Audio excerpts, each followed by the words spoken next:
Happened to your child that made you realize nuclear was the only option? When my daughter was 13, she suddenly became extremely excited about going to school. This was the same girl who 2 weeks ago tried to play dead to skip class. So, naturally, I asked her why the change. Oh, I now have Mr. Davidson for history every day. His class is super fun.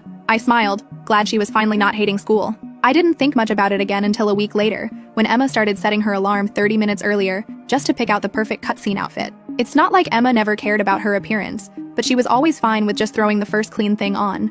I remember asking her if she was trying to impress a boy she had a crush on, and her face went totally red. "Don't say that, Mom," she yelled. That's when I got truly suspicious. I started looking at her normal teenage mood swings more carefully, and I realized they were always related to Mr. Davidson. She'd never admit it, but I noticed things like, if Mr. Davidson complimented her project, she'd float around the house for hours. But if Mr. Davidson didn't acknowledge her much that day, she'd barely speak and pick at her plate during dinner. That's when I tested her in a subtle manner. "I was thinking of moving you out of Mr. Davidson's class. I think it would be good." "You can't do that!" she yelled before I could even get my words out. I stared at her blankly. "But why not?" I asked. Silence. Deafening silence. She didn't say a word, just stood up and beelined straight for her room, pulling up her phone to text someone before she even reached the stairs. This was Emma, my girl who just 2 months ago didn't care about a single school-related thing. She was always extremely open about everything too. So this was a huge problem. That night, I crept into her room and searched through her phone. I know this was a huge violation of privacy, but I truly felt like I had no choice.